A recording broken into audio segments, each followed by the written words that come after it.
Je m'appelle Andrés, j'habite en Val-de-Marne et aujourd'hui je vous présente ma caisse GTX 1971.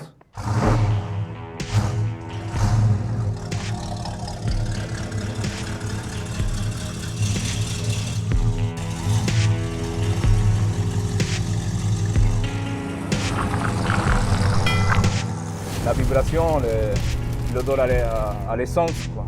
Je sais pas comment vous dire là, c'est un truc magnifique, quoi. C'est l'adrénaline qui part à 100, quoi. Ça donne des frissons là. Presque 390 chevaux sous le capot, ça sent, quoi.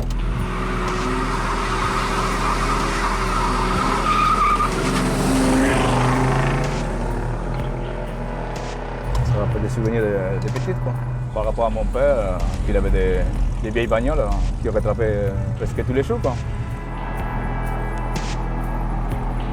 Tout le temps à le regarder ce qu'il faisait, je savais qu'un jour j'arriverais à avoir une vraie muscle-car.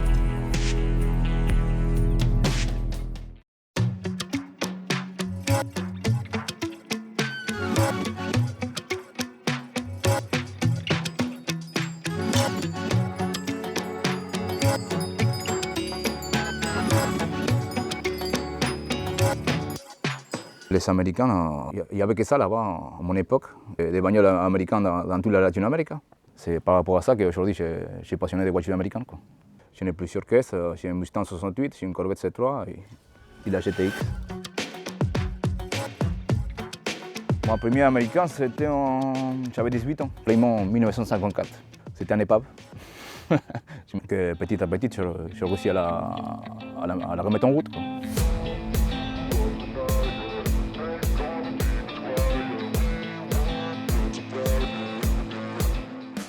Mon premier américain ici en France, c'était une Corvette C3.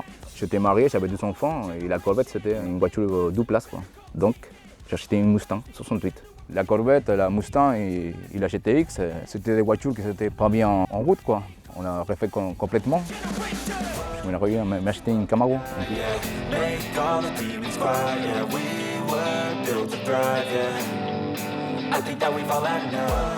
Je suis pas sûr, mais je pense que c'est la seule GTX en France.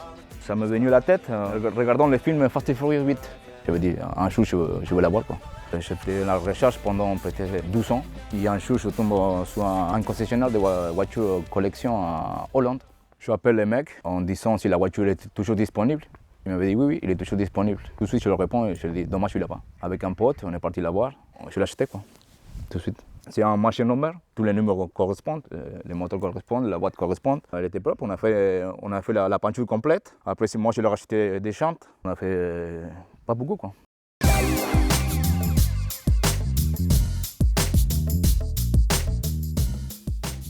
On fait des connaissances tout le temps, en fait, des carrossiers, des peintres, des mécaniques.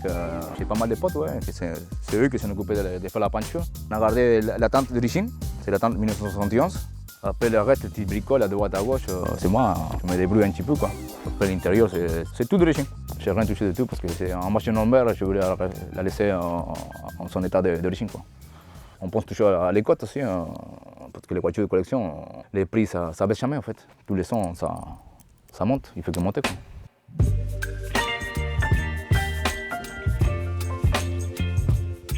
En 1971, c'est la dernière GTX. Ils ont fabriqué 2800 exemplaires. 7 modèles comme ça, avec boîte automatique, en bon état, peut-être il reste 300, 400, quoi. Ça doit consommer entre 20 et 25, quoi.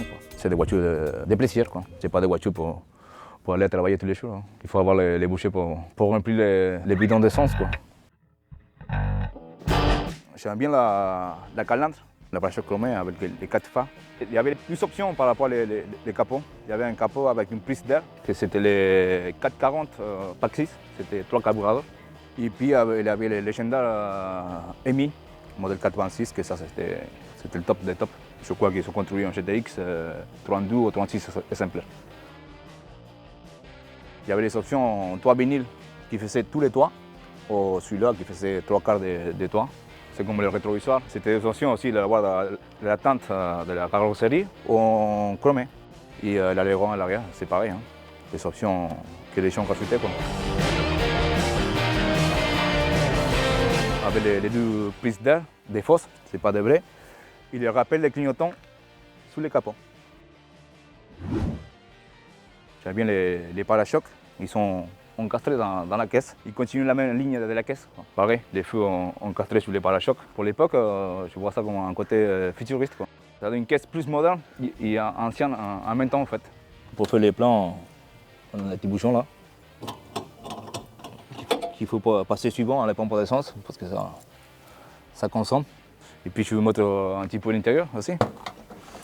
J'ai mis ce petit volant, c'est plus confortable à la conduite. Parce que c'est vrai qu'à la base, on dirait qu'il a un volant de camion, quoi. Le reste, c'est tout des chiens.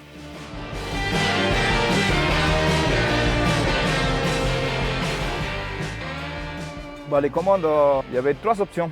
L'option manuelle, il y avait l'option levier sur les volants.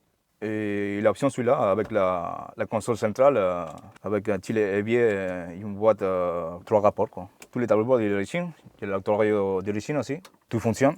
Les petits freins à main, que c'était en option, comme ça. Voilà.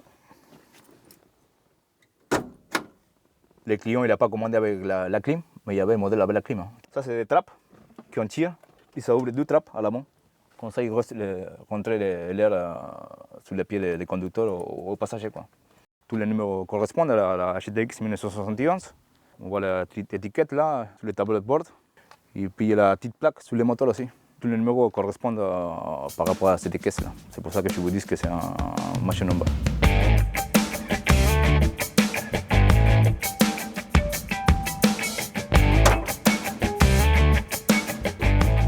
Voilà. Le 440 Super Commando. C'est complètement d'origine aussi le moteur. Il était refait en 2015. Mais ils ont gardé tous les caches calculateurs d'origine, les filtres d'origine. On avait changé l'alternateur et les marqueurs. Dans les années 70, ils mettaient des gros moteurs qui faisaient presque 300 kg. Il y avait encore la place pour travailler. C'est pas comme les voitures aujourd'hui que pour changer un filtre d'air, il faut démonter le moteur. C'est un conduit exceptionnel, quoi. C'est trop agréable à conduire. Et par rapport à cette époque-là, il tient la route. Attention, on sec. Là, quand la route s'est mouillée, là, il ne faut pas toucher. Là, ça part dans tous les sens à l'arrière. Là. Je descends presque tous les jours pour la regarder. Je fume ma clope, je prends mon petit café. Et avant de partir y aller à travailler, je le regarde pour voir s'il est toujours là.